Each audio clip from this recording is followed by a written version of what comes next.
Pro Boxing fans, we are here in Ipswich at Portman Road. Dev, another eventful one. Two in a row, mate. How was that for you? Both men, you see Jarrell Miller just climbing over you just to get to Fabio Wardley. Must have been scary in there, mate.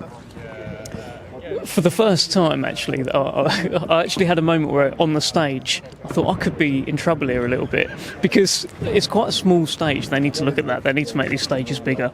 And I didn't have anywhere to go behind me, and I did go. I went a little bit after initially, of course, breaking them apart and ensuring that the fight was still intact. You know, if you watch closely, and I'll put the video up on my Twitter, I actually put a hand out in between Wardley and Miller, just in case, you know, I didn't want it to go off. People can get cut, you know, it's horrible. But I take all the credit for them not actually fighting today.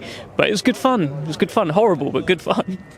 Let's talk about the fight, man. Obviously, Wardley from Ipswich, also from Brooklyn all of a sudden. I never knew that. I think Frank pulled that curveball out in the press conference. Yeah, I'd not heard of that either. Look, that's interesting. I'm meant to be doing another head-to-head. DAZN are doing one. I think Miller's in there waiting now, and Fabio's going to go and join. And then Queensbury are going to do one later on as well. I think mine's probably got canned at this point, because I don't think you want them around each other too much. But one of the things I was going to ask is, Jarrell, what is the difference between, you know, growing up and coming through the streets of Brooklyn, New York, compared to Ipswich, East Anglia? And I'd like them to sort of make the case for that. But if he's got a bit of Brooklyn in him, Fabio, mate, that's trouble, right? Those rough streets, those hard streets. It's such a good fight, isn't it, Oon? Let's talk about the fight, actually. For Fabio Wardley, how big a win would this be if he beat somebody like Jarrell Miller? How much does that bridge the gap from him where he is now to the big boys in the top 5 in the division? He's there with a win over Miller, because Miller, on a short camp, did pretty well against Daniel Dubois and made Daniel Dubois question everything. There were moments where he had to really dig deep. He did pretty well against Dubois. Maybe he did better than AJ did against Dubois. You could say that. And Dubois was just running for everyone. So Miller took him up until the final round. Another ref might have let him actually hear the final bell. There wasn't too long left. So he's tough. He's durable. With a full camp, he'll have a hell of an engine. He'll keep coming forward. And we know he can take a great shot, because he took Daniel Dubois' best shots for the best part of 10 rounds. Does Fabio Wardley hit as hard as Daniel Dubois? He would probably argue yes, because in his last fight he pretty much broke a man's skull. That's pretty heavy-handed kind of stuff. I can't wait to find out. I feel like it's the big fridge of a pressure fighter in Jarrell Miller against the sharpshooter in Fabio Wardley, but these are deeper waters than Wardley's ever been in his career, and we're going to find out a lot about him. Miller genuinely just thinks he's going to come and run him over.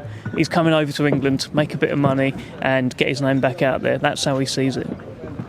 Interesting. It is a good fight. We saw the plethora of heavyweights on that front row on Saturday night.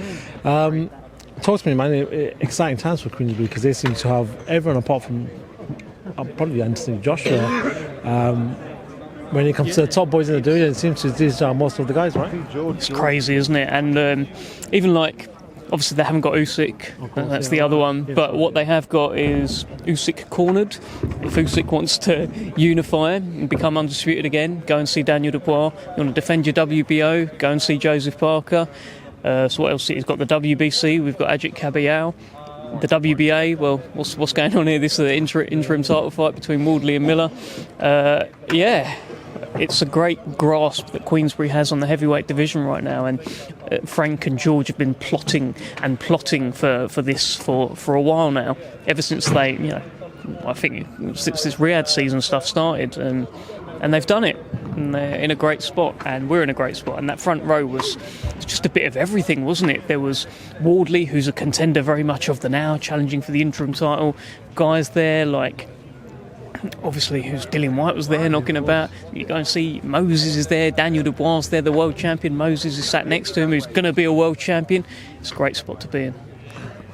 Moses Salma, actually, I do want to talk about him. I spoke to him after the fight. One of the questions I said to him, where does Joyce go from here? And he goes, listen, maybe he should call it a day, or if he goes, actually, I could do with some rounds. So I would, and I was just like, that's such a cold answer from someone. That is a cold answer from Moses. Did he say that? Mate, I'm a big fan. I love Moses. Big fan of Joe Joyce as well. Where does Joe Joyce go from here, if that's the first question? He just really, really wants to fight. He referred to that fight, which was, a lot of people were watching like this, he referred to it as, it was like a heavy spar. I don't know, because he's obviously getting a bit slower. Yeah. But that wasn't like a bad performance. He just narrowly, for me, lost out to Filip Hrgovic. And he looked better than he did, I think, against Chisora. He had good moments in the fight. Some are saying that he won the fight. So I don't know. It's tough to tell someone who still is performing pretty well at a high level to just stop doing a sport he's been doing for a long time when he just enjoys it and sees it as a sport. Don't know. He did say to Box Nation actually to Umar, it's my job. So so like he's obviously viewing it like that, which is normal for anyone, and it's difficult. We know what fighters go through after they leave the sport and how hard it can be. So look, he's the man that's going to make that decision, and good luck to him with everything he's done. He's provided us with many entertaining nights anyway. I asked him in an interview I did beforehand, if you were to just retire now, you'd retire as one of the most decorated amateur boxers from this country, a leading heavyweight contender from the last few years, WBO interim champion, you've picked up some great wins, like, wouldn't that be enough? And he said no, he still wants to become a world champion. I don't know, it's tough, isn't it? It's tough because he is still performing well, but like, you don't really want to see him take too many more. Horrible. Fine. Well, I spoke to Frank, said to him, any news from the big man who's just in the gym with Paris with his wife, just chilling? No, Tyson Fury. And he said, listen, I don't really want him to come back. He's enjoying life. But I'm a boxing fan. I'd still love to see the Tyson Fury Anthony Joshua fight. As a boxing fan, would you love to see Tyson back at some point?